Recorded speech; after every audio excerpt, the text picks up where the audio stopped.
8वें वेतन आयोग को लेकर कर्मचारियों के मन में एक बड़ा सवाल उठता है। क्या ये समय पर लागू हो पाएगा और एरियर कब तक मिल जाएगा? तो चलिए पहले जानते हैं कि पिछले 3 वेतन आयोगों को लागू होने में कितना समय लगा था, ताकि हमें भविष्य के लिए एक पैटर्न दिख सके। 5वां वेतन आयोग को लागू होने में लगभग 3 साल और 6 महीने का समय लगा था। इसे अप्रैल 1994 में गठित किया गया था। इसकी रिपोर्ट जनवरी 1997 में सौंपी गई और आखिरकार ये अक्टूबर 1997 में लागू किया गया। इसके बाद छठे वेतन आयोग की बात करें तो इसे अक्टूबर 2006 में गठित किया गया।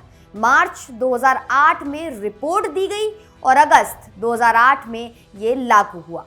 इस आयोग को 1 साल 10 महीने का समय लगा था।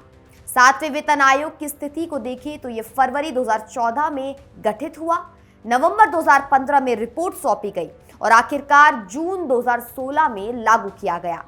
इसे लगभग 2 साल 4 महीने का समय लगा।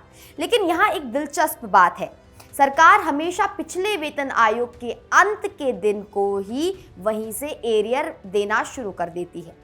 इसका मतलब है कि 7वें वेतन आयोग की सिफारिशें जून 2016 में लागू हुई, लेकिन कर्मचारियों को एरियर 1 जनवरी 2016 से दिया गया।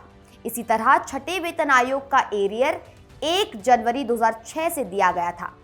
अब सवाल उठता है, क्या सरकार इस बार भी ऐसा ही करेगी? All India NPS employ federation के नेशनल प्रेसिडेंट मनजीत सिंह पटेल कहते हैं कि तकनीकी रूप से सरकार को एरियर 1 जनवरी 2026 से देना चाहिए, क्योंकि यही पहले का पैटर्न रहा है। लेकिन एक बड़ी खामी यह है कि सरकार हाउस रेंट अलाउंस यानी HRA पर एरियर नहीं देती है। मतलब अगर कार्यान्वयन में देरी होती है तो सरकार पैसे बचा सकती है।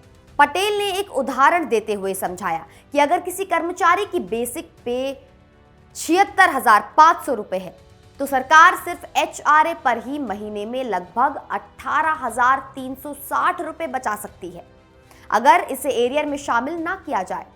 यानी अगर कार्यान्वयन में कुछ महीनों की देरी हो तो सरकार के लिए ये एक बड़ी राशि हो सकती है। वेतन और बाकी ज्यादातर अलाउंस पर तो एरियर दिया ही जाता है।